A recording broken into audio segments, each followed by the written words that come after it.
ಎಲ್ಲಾದರೂ ಇರು ಎಂತಾದರೂ ಇರು ಎಂದೆಂದಿಗೂ ನೀ ಕನ್ನಡವಾಗಿರು. ಸ್ನೇಹಿತರೆ ನಮಸ್ಕಾರ. ನಮಗೆಲ್ಲ ಲೋಕೇಶ್ ಪ್ರಪಂಚದ ಮತ್ತೊಂದು ವಿಡಿಯೋಗೆ ಸ್ವಾಗತ. ಸ್ನೇಹಿತರೆ, ಪಾರ್ಟಿ ಅಥವಾ ರೆಸ್ಟೋರೆಂಟ್ನಲ್ಲಿ ನಿಮ್ಮ ಕೈಯಲ್ಲಿ ಹಿಡಿಯುವ ತಣ್ಣನ ಬಿಯರ್ ಬಾಟಲ್ ಅಥವಾ ಬಿಯರ್ ಕ್ಯಾನ್ ಅನ್ನು ಕಾರ್ಖಾನೆಯಲ್ಲಿ ಮೂಲತಃ ಹೇಗೆ ತಯಾರಿಸಲಾಗುತ್ತದೆ ಎಂದು ನೀವು ಎಂದಾದರೂ ಯೋಚಿಸಿದ್ದೀರಾ? ಅದರ ತಯಾರಿಕೆಯ ಸಂಪೂರ್ಣ ಪ್ರಕ್ರಿಯೆಯನ್ನು ಬಿಯರ್ ಯಾವಾಗ ಆಲ್ಕೋಹಾಲ್ ಆಗುತ್ತದೆ? ಹಾಗೆ ಬಹುತೇಕ ಜನರು ಹೇಳುತ್ತಾರೆ ಬಿಯರ್ ಲಿಕ್ಕರ್ ಅಲ್ಲವೇ ಅಲ್ಲ, beer light drinks, beer harmful ಅಲ್ಲವೇ ಅಲ್ಲ ಅಂತ. ಅದು ನಿಜಾನಾ? ಇನ್ನು ಜನರು ಸಾಮಾನ್ಯವಾಗಿ ಬಿಯರನ್ನು ಸಾಮಾನ್ಯ ಮದ್ಯ ಎಂದು ಪರಿಗಣಿಸುತ್ತಾರೆ. ಆದರೆ ಸತ್ಯವೇನೆಂದರೆ ಬಿಯರ್ ತಯಾರಿಕೆಯು ಬಹಳ ಕಷ್ಟಕರ, ವೈಜ್ಞಾನಿಕ ಮತ್ತು ತಾಂತ್ರಿಕ ಪ್ರಕ್ರಿಯೆಯಾಗಿದೆ. ಇದರಲ್ಲಿ ಕೃಷಿ ವಿಜ್ಞಾನ, ರಸಾಯನಶಾಸ್ತ್ರ, ಜೈವಿಕ ವಿಜ್ಞಾನ ಮತ್ತು ಇತ್ತೀಚಿನ ಯಂತ್ರೋಪಕರಣಗಳು ಒಟ್ಟಾಗಿ ಕೆಲಸ ಮಾಡುತ್ತವೆ. ಬಿಯರ್ ಫ್ಯಾಕ್ಟರಿಯಲ್ಲಿ ಬಿಯರ್ ತಯಾರಿಸುವ ಕಥೆಯು ಭೂಮಿಯಿಂದ ಪ್ರಾರಂಭವಾಗುತ್ತದೆ ಮತ್ತು ಬಾಟಲಿವರೆಗೂ ತಲುಪುತ್ತದೆ. ಮತ್ತು ಈ ಪ್ರಯಾಣವು 10 ಹಂತಗಳು, 100 ಪರೀಕ್ಷೆಗಳು ಮತ್ತು ಹಲವಾರು ವಾರಗಳ ಸಮಯವನ್ನು ತೆಗೆದುಕೊಳ್ಳುತ್ತದೆ. ಬಿಯರ್ ಕುಡಿಯೋದ್ರಿಂದ ಏನು ಪ್ರಯೋಜನ, ಹಾಗೆ ಅದರ ಅಡ್ಡ ಪರಿಣಾಮಗಳೇನು, ಹಾಗೆ ಬಿಯರ್ ತಯಾರಿಕಾ ಪ್ರಕ್ರಿಯೆಯನ್ನು ವಿವರವಾಗಿ ಅರ್ಥ ಮಾಡಿಕೊಳ್ಳಲು ಈ ವಿಡಿಯೋವನ್ನು ಕೊನೆಯವರೆಗೂ ನೋಡಿ. ಸ್ನೇಹಿತರೆ, ನಿಮ್ಮ ಕೈಗೆ ಬರುವ ಬಿಯರ್ ಜನರಲ್ಲಿ ಖುಷಿಯನ್ನು ಮತ್ತು ಮತ್ತನ್ನು ಕೊಡುತ್ತದೆ. ಆದರೆ ಬಿಯರ್ನ ತಯಾರಿಕೆಯ ಪ್ರಕ್ರಿಯೆಯು ಸರಿಯಾದ ಕಚ್ಚಾ ವಸ್ತುಗಳ ಆಯ್ಕೆಯೊಂದಿಗೆ ಪ್ರಾರಂಭವಾಗುತ್ತದೆ. ಇದಕ್ಕಾಗಿ ಉತ್ತಮ ಗುಣಮಟ್ಟದ ಬಾರ್ಲಿಯನ್ನು ಮೊದಲು ಆಯ್ಕೆ ಮಾಡಿಕೊಳ್ಳಲಾಗುತ್ತದೆ. ಏಕೆಂದರೆ ಬಿಯರ್ನಲ್ಲಿರುವ ಆಲ್ಕೋಹಾಲ್ನ ಮುಖ್ಯ ಅಂಶವೇನೆಂದರೆ ಬಾರ್ಲಿಯಲ್ಲಿರುವ ಸ್ಟಾರ್ಚ್. ಬಾರ್ಲಿಯನ್ನು ಮುಖ್ಯವಾಗಿ ಬಿಯರ್ ತಯಾರಿಕೆಗೆ ಬಳಸಲಾಗುತ್ತದೆ. ಇದು ಸಾಮಾನ್ಯ ಆಹಾರಕ್ಕಿಂತ ಭಿನ್ನವಾಗಿರುತ್ತದೆ. ಇದರಲ್ಲಿ ಸ್ಟಾರ್ಚ್ ಪ್ರಮಾಣವು ಹೆಚ್ಚು ಇರಬೇಕು ಮತ್ತು ಪ್ರೋಟೀನ್ನ ಸಮತೋಲನವು ಸರಿಯಾಗಿ ಇರಬೇಕು. ಇದರಿಂದ ಭವಿಷ್ಯದ ಪ್ರಕ್ರಿಯೆಯಲ್ಲಿ ಸರಿಯಾದ ಪ್ರಮಾಣದಲ್ಲಿ ಸಕ್ಕರೆಯನ್ನು ನಿಷೇಧಿಸಬಹುದು. ಸರಿಯಾದ ಗುಣಮಟ್ಟದ ಬಾರ್ಲಿಯನ್ನು ಆಯ್ಕೆ ಮಾಡಿದ ನಂತರವೇ ಅದನ್ನು ಕಾರ್ಖಾನೆಯಲ್ಲಿ ಬಳಸಲಾಗುತ್ತದೆ. ಫ್ಯಾಕ್ಟರಿ ತಲುಪಿದ ಮೇಲೆ ಅದನ್ನು ಚೆನ್ನಾಗಿ ತೊಳೆಯಲಾಗುತ್ತದೆ. ಹಾಗೆ ಬಿಯರ್ಗೆ ಯೂಸ್ ಮಾಡುವ ನೀರನ್ನು ಸಹ ಪರೀಕ್ಷಿಸಲಾಗುತ್ತದೆ. ಏಕೆಂದರೆ ಸರಿಸುಮಾರು 90ರಿಂದ 95% ಬಿಯರ್ನಲ್ಲಿ ನೀರೇ ಇರುತ್ತದೆ. ನೀರಿನ pH, ಅದರಲ್ಲಿರುವ ಖನಿಜಗಳು ಮತ್ತು ಅದರ ಗಡುಸುತನವು ಬಿಯರ್ ರುಚಿಯ ಮೇಲೆ ನೇರವಾಗಿ ಪರಿಣಾಮ ಬೀರುತ್ತದೆ. ಈ ಕಾರಣದಿಂದಾಗಿ ದೊಡ್ಡ ಬಿಯರ್ ಕಾರ್ಖಾನೆಗಳು ನೀರಿನ ಗುಣಮಟ್ಟದ ಬಗ್ಗೆ ವಿಶೇಷ ಕಾಳಜಿ ವಹಿಸುತ್ತವೆ. ಇದರ ನಂತರ ಬಾರ್ಲಿಯನ್ನು ಮಾಲ್ಟ್ ಆಗಿ ಪರಿವರ್ತಿಸುವ ಪ್ರಕ್ರಿಯೆಯು ಪ್ರಾರಂಭವಾಗುತ್ತದೆ. ಇದನ್ನು ಮಾಲ್ಟಿಂಗ್ ಎಂದು ಕರೆಯಲಾಗುತ್ತದೆ. ಬಿಯರ್ ತಯಾರಿಕೆಯಲ್ಲಿ ಇದು ಪ್ರಮುಖ ಹಂತಗಳಲ್ಲಿ ಒಂದಾಗಿದೆ. ಈ ಹಂತದಲ್ಲಿ ಬಾರ್ಲಿಯನ್ನು ದೊಡ್ಡ ಡ್ರಮ್ಗಳಲ್ಲಿ ನೀರಿನಲ್ಲಿ ನೆನೆಸಿ ತೇವಾಂಶವನ್ನು ಇರಿಸಿಕೊಳ್ಳಲಾಗುತ್ತದೆ. ಹೀಗೆ ಮಾಡಿದರೆ ಮೊಳಕೆಯೊಡೆಯುವ ಪ್ರಕ್ರಿಯೆಯು ಪ್ರಾರಂಭವಾಗುತ್ತದೆ. ಈ ಅವಧಿಯಲ್ಲಿ ಅಸ್ತಿತ್ವದಲ್ಲಿರುವ ಎನ್ಝೈಮ್ ಸಕ್ರಿಯಗೊಳ್ಳುತ್ತವೆ. ಈಗ ಅದು ಸ್ಟಾರ್ಚ್ ಅನ್ನು ಸಕ್ಕರೆಯಾಗಿ ಪರಿವರ್ತಿಸಲು ಸಿದ್ಧವಾಗುತ್ತದೆ. ಆದರೆ ಬಾರ್ಲಿಯನ್ನು ಸಂಪೂರ್ಣವಾಗಿ ಆವಿಯಲ್ಲಿ ಬೇಯಿಸಲಾಗುವುದಿಲ್ಲ, ಏಕೆಂದರೆ ಇದು ಸಂಭವಿಸಿದಲ್ಲಿ ಸಕ್ಕರೆಯ ಪ್ರಮಾಣವು ಕಡಿಮೆಯಾಗಬಹುದು. ಅದಕ್ಕಾಗಿಯೇ ಮೊಳಕೆ ಒಡೆಯುವುದನ್ನು ತಡೆಯಲು ಬೇರುಗಳನ್ನು ಸರಿಯಾದ ಸಮಯದಲ್ಲಿ ಬಿಸಿ ಗಾಳಿಯಿಂದ ಒಣಗಿಸಲಾಗುತ್ತದೆ. ಆದಾಗ್ಯೂ ಅದನ್ನು ಹಾರ್ವೆಸ್ಟ್ ಮಾಡುವ ಪ್ರಕ್ರಿಯೆಯು ಸಾಕಷ್ಟು ಸಂಕೀರ್ಣ ಮತ್ತು ಕಷ್ಟಕರವಾಗಿರುತ್ತದೆ. ಇದನ್ನು ಮಾಡಲು ಕಾರ್ಖಾನೆಯ ಕಾರ್ಮಿಕರು ತುಂಬಾ ತಾಳ್ಮೆಯಿಂದ ಕೆಲಸ ಮಾಡಬೇಕಾಗುತ್ತದೆ. ಇನ್ನು ಮುಂದಿನ ಹಂತ, ಒಣಗಿಸುವ ಪ್ರಕ್ರಿಯೆಯಲ್ಲಿ ಬಿಯರ್ನ ಬಣ್ಣ ಮತ್ತು ಪರಿಮಳದ ಅಡಿಪಾಯವನ್ನು ಹಾಕಲಾಗುತ್ತದೆ. ಲಘು ತಾಪಮಾನದಲ್ಲಿ ಒಣಗಿಸಿದ ಮಾಲ್ಟ್ ತಿಳಿ ಬಣ್ಣದ ಬಿಯರ್ ಅನ್ನು ಉತ್ಪಾದಿಸುತ್ತದೆ. ಆದರೆ ಹೆಚ್ಚು ತಾಪಮಾನದಲ್ಲಿ ಒಣಗಿಸಿದ ಮಾಲ್ಟ್ ಗಾಢ ಬಣ್ಣ ಮತ್ತು ಸ್ವಲ್ಪ ಕಹಿ ರುಚಿಯೊಂದಿಗೆ ಬಿಯರ್ ಅನ್ನು ಉತ್ಪಾದಿಸುತ್ತದೆ. ಅದಕ್ಕಾಗಿ ವಿವಿಧ ಬ್ರ್ಯಾಂಡ್ಗಳು ಮಾಲ್ಟ್ ಅನ್ನು ತಮ್ಮ ರುಚಿಗೆ ಅನುಗುಣವಾಗಿ ವಿವಿಧ ಹಂತಗಳಲ್ಲಿ ಒಣಗಿಸುತ್ತವೆ. ಈ ಹಂತದಲ್ಲಿ ಸಿದ್ಧವಾದ ಮಾಲ್ಟ್ ಅನ್ನು ಸ್ವಲ್ಪ ಸಮಯದವರೆಗೂ ಸಂಗ್ರಹಿಸಲಾಗುತ್ತದೆ. ಇದರಿಂದ ಅದರ ಪರಿಮಳವು ಸ್ಥಿರವಾಗಿರುತ್ತದೆ. ಇದರಿಂದಾಗಿ ವಿವಿಧ ಬ್ರ್ಯಾಂಡ್ಗಳ ಬಿಯರ್ನ ರುಚಿ ಮತ್ತು ಸುವಾಸನೆಯು ಒಂದಕ್ಕೊಂದು ವಿಭಿನ್ನವಾಗಿರುವುದನ್ನು ನಾವು ಗಮನಿಸಬಹುದು. ಇದು ಬಿಯರ್ ಎಷ್ಟು ಮತ್ತು ಹೇಗೆ ಮಾಲ್ಟ್ ಆಗಿದೆ ಎಂಬುದರ ಮೇಲೆ ಅವಲಂಬಿತವಾಗಿರುತ್ತದೆ. ಮುಂದಿನ ಹಂತವು ಮಾಲ್ಟ್ ಅನ್ನು ಪುಡಿ ಮಾಡುವುದು. ಮಾಲ್ಟ್ ಅನ್ನು ನೇರವಾಗಿ ಪುಡಿಯಾಗಿ ಮಾಡಲಾಗುವುದಿಲ್ಲ, ಆದರೆ ಅದರ ಹೊರ ಕವಚವನ್ನು, ಟಾಪ್ ಲೇಯರ್ ಅನ್ನು ಹೆಚ್ಚು ಪುಡಿ ಮಾಡದ ರೀತಿಯಲ್ಲಿ ಪುಡಿ ಮಾಡಲಾಗುತ್ತದೆ. ಆಗ ಒಳಭಾಗವು ಉತ್ತಮ ರೀತಿಯಲ್ಲಿ ತೆರೆದುಕೊಳ್ಳುತ್ತದೆ. ಇದು ಬಹಳ ಮುಖ್ಯವಾಗಿದೆ, ಏಕೆಂದರೆ ಈ ಶೆಲ್ ಮುಂದಿನ ಪ್ರಕ್ರಿಯೆಯಲ್ಲಿ ನೈಸರ್ಗಿಕ ಫಿಲ್ಟರ್ ಆಗಿ ಕಾರ್ಯನಿರ್ವಹಿಸುತ್ತದೆ. ಈ ಪುಡಿ ಮಾಡಿದ ಮಾಲ್ಟ್ ಅನ್ನು ನಂತರ ದೊಡ್ಡ ಸ್ಟೀಲ್ ಟ್ಯಾಂಕರ್ಗಳಿಗೆ ಬಿಸಿ ನೀರಿನೊಂದಿಗೆ ಬೆರೆಸಲಾಗುತ್ತದೆ. ಈ ಪ್ರಕ್ರಿಯೆಯನ್ನು ವಾಷಿಂಗ್ ಎಂದು ಕರೆಯಲಾಗುತ್ತದೆ. ವಾಷಿಂಗ್ ಮಾಡುವಾಗ ತಾಪಮಾನವನ್ನು ನಿಖರವಾಗಿ ನಿಯಂತ್ರಿಸಬೇಕು, ಏಕೆಂದರೆ ವಿಭಿನ್ನ ಕಣಗಳ ಎನ್ಝೈಮ್ಸ್ ವಿಭಿನ್ನ ತಾಪಮಾನಗಳಲ್ಲಿ ಸಕ್ರಿಯವಾಗಿರುತ್ತದೆ. ಈ ಎನ್ಝೈಮ್ಸ್ ನಿಧಾನವಾಗಿ ಸ್ಟಾರ್ಚ್ ಅನ್ನು ಸಿಹಿ ಸಕ್ಕರೆಯನ್ನಾಗಿ ಪರಿವರ್ತಿಸುತ್ತವೆ. ನಿಮ್ಮ ಬಿಯರ್ನಲ್ಲಿ ಸ್ವಲ್ಪ ರುಚಿಯು ಈ ಎನ್ಝೈಮ್ ಸ್ಟಾರ್ಚ್ನ ಪಾತ್ರದಿಂದಾಗಿಯೇ. ಕೆಲವು ಗಂಟೆಗಳ ನಂತರ ದಪ್ಪ ಮತ್ತು ಸಿಹಿಯಾದ ದ್ರವವು ಮಿಶ್ರಣದೊಂದಿಗೆ ಹೊರಬರುತ್ತದೆ. ಇದನ್ನು ವಾಲ್ಟ್ ಎಂದು ಕರೆಯಲಾಗುತ್ತದೆ.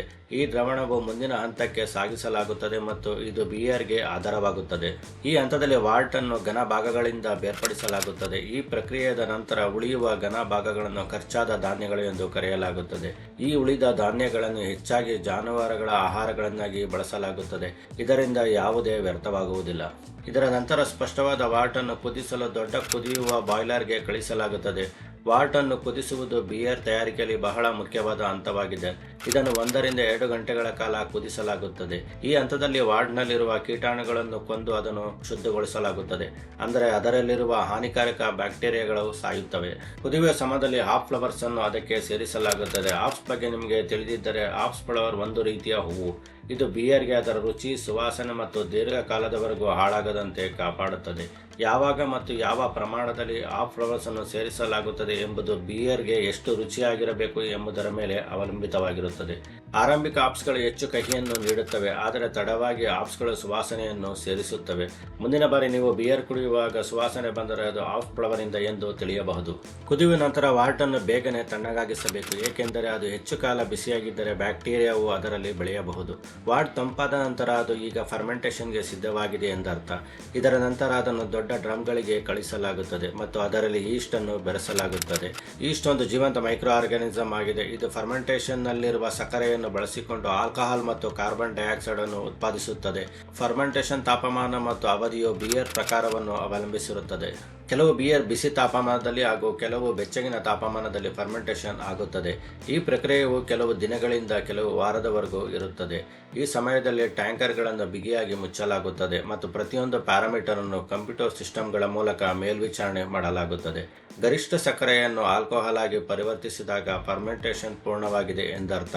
ಇದು ಬಿಯರ್ ತಯಾರಿಕೆಯ ಅತ್ಯಂತ ನಿರ್ಣಾಯಕ ಹಂತವಾಗಿದೆ. ಈ ಹಂತದಲ್ಲಿ ಸ್ವಲ್ಪ ತಪ್ಪಾದರೂ ಸಂಪೂರ್ಣ ತಯಾರಿಕೆ ಹಾಳಾಗಬಹುದು.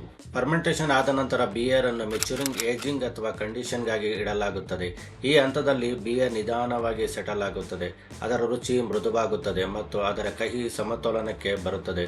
ಕೆಲವು ಪ್ರೀಮಿಯಂ ಬಿಯರ್ಗಳು ತಿಂಗಳವರೆಗೂ ಇಡಲಾಗುತ್ತದೆ, ಇದರಿಂದಾಗಿ ಅವುಗಳ ಸುವಾಸನೆ ಇನ್ನಷ್ಟು ಉತ್ತಮವಾಗುತ್ತದೆ. ಹಳೆಯ ಬಿಯರ್ ಹೆಚ್ಚು ಕ್ಲಾಸಿಕ್, ದುಬಾರಿ ಮತ್ತು ಟೇಸ್ಟಿ ಎಂದು ಪರಿಗಣಿಸಲಾಗುತ್ತದೆ ಎಂದು ನೀವು ಕೇಳಿರಬಹುದು. ಹಳೆಯದಾದ್ದರಿಂದ ಬಿಯರ್ ಹೆಚ್ಚು ದುಬಾರಿ ಮತ್ತು ರುಚಿಯಾಗಿರುತ್ತದೆ. ಇದರ ನಂತರ ಬಿಯರ್ ಅನ್ನು ಫಿಲ್ಟರ್ ಮಾಡಲಾಗುತ್ತದೆ. ಅದರಲ್ಲಿ ಈಸ್ಟ್ ಮತ್ತು ಅದರಲ್ಲಿ ಉಳಿದಿರುವ ಇತರೆ ಪಾರ್ಟಿಕಲ್ಸ್ ಅನ್ನು ತೆಗೆದುಹಾಕಲಾಗುತ್ತದೆ. ಕೆಲವು ಹೋಮ್ಮೇಡ್ ಬಿಯರ್ಗಳನ್ನು ಫಿಲ್ಟರ್ಗಳಿಲ್ಲದೆ ತಯಾರಿಸಲಾಗುತ್ತದೆ, ಆದ್ದರಿಂದ ಅವುಗಳು ಹೆಚ್ಚು ರುಚಿ ಮತ್ತು ನೈಸರ್ಗಿಕವಾಗಿ ಉಳಿಯುತ್ತದೆ. ಫಿಲ್ಟರ್ ಮಾಡಿದ ನಂತರ ಕಾರ್ಬನ್ ಡೈಆಕ್ಸೈಡ್ ಅನ್ನು ಅಗತ್ಯವಿರುವಂತೆ ಬಿಯರ್ಗೆ ಸೇರಿಸಲಾಗುತ್ತದೆ. ಇದು ಸರಿಯಾದ ಪ್ರಾಪರ್ ಫೋಮ್ ಮತ್ತು ಫ್ರೆಶ್ನೆಸ್ ಅನ್ನು ನೀಡುತ್ತದೆ. ಅದಾದ ನಂತರ ಬಿಯರ್ ಅನ್ನು ಬಾಟಲಿಗಳಲ್ಲಿ ಮತ್ತು ಕ್ಯಾನ್ಗಳಲ್ಲಿ ತುಂಬಿಸಲಾಗುತ್ತದೆ. ಈ ಸಂಪೂರ್ಣ ಪ್ರಕ್ರಿಯೆಯು ಸಂಪೂರ್ಣವಾಗಿ ಸ್ವಯಂಚಾಲಿತವಾಗಿರುತ್ತದೆ. ಅಲ್ಲಿ ಯಂತ್ರಗಳು ಬಾಟಲಿಗಳನ್ನು ತೊಳೆಯುವುದರಿಂದ ಹಿಡಿದು ಭರ್ತಿ, ಸೀಲಿಂಗ್ ಮತ್ತು ಲೇಬಲ್ ವರೆಗೂ ಕಾರ್ಯಗಳನ್ನು ನಿರ್ವಹಿಸುತ್ತವೆ. ಪ್ರತಿ ಬ್ಯಾಚಿನಿಂದ ಕೆಲವು ಮಾದರಿಗಳನ್ನು ಪರೀಕ್ಷೆಗಾಗಿ ಗುಣಮಟ್ಟದ ನಿಯಂತ್ರಣಕ್ಕಾಗಿ ಪ್ರಯೋಗಾಲಯಕ್ಕೆ ಕಳಿಸಲಾಗುತ್ತದೆ. ಇದರಿಂದ ರುಚಿ, ಆಲ್ಕೋಹಾಲ್ ಶೇಕಡಾವಾರು ಮತ್ತು ಸುರಕ್ಷಿತ ಮಾನದಂಡಗಳನ್ನು ಯಾವುದೇ ದೋಷವಿರುವುದಿಲ್ಲ. ಇಂದಿನ ಆಧುನಿಕ ಬಿಯರ್ ಕಾರ್ಖಾನೆಗಳಲ್ಲಿ ಪರಿಸರದ ಸಂಪೂರ್ಣ ಕಾಳಜಿಯನ್ನು ಕೂಡ ವಹಿಸಲಾಗುತ್ತದೆ ಮತ್ತು ನೀರನ್ನು ಮರುಬಳಕೆ ಕೂಡ ಮಾಡಲಾಗುತ್ತದೆ. ಉಳಿದ ಧಾನ್ಯಗಳನ್ನು ಕೂಡ ಮರುಬಳಕೆ ಮಾಡಲಾಗುತ್ತದೆ ಮತ್ತು ಪವರ್ ಕನ್ಸ್ಯೂಮ್ ಯಂತ್ರಗಳನ್ನು ಬಳಸಲಾಗುತ್ತದೆ. ಈ ರೀತಿಯಾಗಿ ಬಿಯರ್ ತಯಾರಿಕೆಯು ಈಗ ಕೇವಲ ಕೈಗಾರಿಕಾ ಮಾತ್ರವಲ್ಲ, ಅದು ಸಂಪೂರ್ಣ ನಿಯಂತ್ರಿತ, ವೈಜ್ಞಾನಿಕ ಮತ್ತು ಜವಾಬ್ದಾರಿಯುತ ವ್ಯವಸ್ಥೆಯಾಗಿದೆ. ಈ ಕಾರಣದಿಂದಾಗಿ ಇಂದಿನ ಕಾಲಕ್ಕೆ ಹೋಲಿಸಿದರೆ ಇಂದು ಬಿಯರ್ ತಯಾರಿಕೆಯು ತುಂಬಾ ಸಿಸ್ಟಮ್ಯಾಟಿಕ್ ಆಗಿ ಇದೆ. ಬಿಯರ್ ಅಂತಿಮವಾಗಿ ಮಾರುಕಟ್ಟೆಯನ್ನು ತಲುಪಿದಾಗ ಅದು ಕೇವಲ ಬಾಟಲಿನಲ್ಲಿರುವ ವೈನ್ ಅಲ್ಲ, ಅದರ ಹಿಂದೆ ವಾರಗಳ ಕಠಿಣ ಪರಿಶ್ರಮ, ಆಳವಾದ ವೈಜ್ಞಾನಿಕ ತಿಳುವಳಿಕೆ ಮತ್ತು ಮಾನವರ ಉತ್ತಮ ಕಲೆಗಾರಿಕೆ ಕೂಡ ಅಡಗಿರುತ್ತದೆ. ಭೂಮಿಯಲ್ಲಿ ಬೆಳೆಯುವ ಬಾರ್ಲಿಯಿಂದ ವೈದ್ಯಕೀಯ ಕಾರ್ಖಾನೆಯಲ್ಲಿ ಸುಧಾರಿತ ಯಂತ್ರಗಳವರೆಗೂ ಪ್ರತಿಯೊಂದು ಹಂತವು ನಿಖರವಾದ ತಂತ್ರ, ತಾಪಮಾನ ನಿಯಂತ್ರಣ, ಸಮಯ ನಿರ್ವಹಣೆ ಮತ್ತು ನಿರಂತರ ಗುಣಮಟ್ಟದ ಪರಿಶೀಲನೆಯನ್ನು ಹೊಂದಿರುತ್ತದೆ. ವೈಜ್ಞಾನಿಕ ಪ್ರಯೋಗಾಲಯದಲ್ಲಿ ಪರೀಕ್ಷೆ ಮಾಡಲಾಗುತ್ತದೆ, ಇಂಜಿನಿಯರ್ಗಳು ಯಂತ್ರಗಳನ್ನು ನಿರ್ವಹಿಸುತ್ತಾರೆ ಮತ್ತು ಅನುಭವಿ ದಾಖಲೆಗಳು ರುಚಿ ಮತ್ತು ಸಮತೋಲನವನ್ನು ನಿರ್ಣಯಿಸುತ್ತದೆ. ಇದರಿಂದ ಪ್ರತಿ ಸಿಪ್ ಒಂದೇ ತರ ಇರುತ್ತದೆ ಮತ್ತು ಸುರಕ್ಷಿತವಾಗಿರುತ್ತದೆ. ಕಾರ್ಖಾನೆಯಲ್ಲಿ ನಡೆಯುತ್ತಿರುವ ಈ ಸಂಪೂರ್ಣ ಪ್ರಕ್ರಿಯೆಯು ಸಾಮಾನ್ಯ ಜನರಿಗೆ ಗೋಚರವಾಗುವುದಿಲ್ಲ, ಆದರೆ ಪ್ರತಿ ಬಾಟಲಿಯಲ್ಲೂ ಅದರ ಶ್ರಮ ಇರುತ್ತದೆ. ಈ ಬಿಯರ್ ಮಾರುಕಟ್ಟೆಗೆ ಬಂದಾಗ ಅದು ಎಷ್ಟೋ ಜನರ ಕಠಿಣ ಪರಿಶ್ರಮ, ತಂತ್ರಜ್ಞಾನ, ನಿಖರತೆ ಮತ್ತು ವರ್ಷಗಳ ಅನುಭವ ಒಳಗೊಂಡಿರುತ್ತದೆ. ಇನ್ನು ನಿಯಮಿತ ಪ್ರಮಾಣದಲ್ಲಿ ಬಿಯರ್ ಸೇವಿಸಿದರೆ ಯಾವುದೇ ಅಡ್ಡ ಪರಿಣಾಮಗಳು ಬೀರುವುದಿಲ್ಲ, ಆದರೆ ಹೆಚ್ಚಿನ ಜನರು ಬಿಯರ್ ಕುಡಿಯುವುದು ಸುರಕ್ಷಿತ ಎಂದು ಭಾವಿಸುತ್ತಾರೆ, ಆದರೆ ಅದು ಸತ್ಯಕ್ಕೆ ಸ್ವಲ್ಪ ವಿಭಿನ್ನವಾಗಿದೆ. ಬಿಯರ್ ಅನ್ನು ಅತಿಯಾಗಿ ಪ್ರಮಾಣದಲ್ಲಿ ಸೇವಿಸಿದರೆ ಅದು ಕ್ರಮೇಣ ದೇಹವನ್ನು ಮತ್ತು ಮನಸ್ಸನ್ನು ಹಾನಿ ಉಂಟು ಮಾಡುತ್ತದೆ.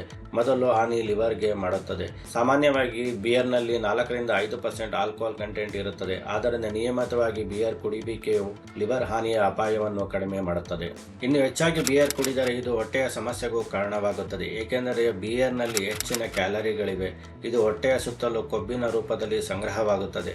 ಅದಕ್ಕಾಗಿಯೇ ಬಿಯರನ್ನು ಸೀಮಿತ ಪ್ರಮಾಣದಲ್ಲಿ ಕುಡಿದರೆ ಒಳ್ಳೆಯದು. ಇಲ್ಲದಿದ್ದರೆ ನೀವು ಅದರ ಅಡ್ಡ ಪರಿಣಾಮಗಳನ್ನು ಎದುರಿಸಬೇಕಾಗುತ್ತದೆ. ಸ್ನೇಹಿತರೆ, ಇದಾಗಿತ್ತು ಇಂದಿನ ವಿಡಿಯೋ ಇಷ್ಟವಾಗಿದ್ದರೆ ದಯವಿಟ್ಟು ಲೈಕ್ ಮಾಡಿ, ಶೇರ್ ಮಾಡಿ, ಹಾಗೆ ಚಾನೆಲ್ಗೆ ಸಬ್ಸ್ಕ್ರೈಬ್ ಮಾಡೋದನ್ನು ಮರೆಯಬೇಡಿ. ಮುಂದಿನ ವಿಡಿಯೋದಲ್ಲಿ ಮತ್ತೆ ಭೇಟಿಯಾಗೋಣ.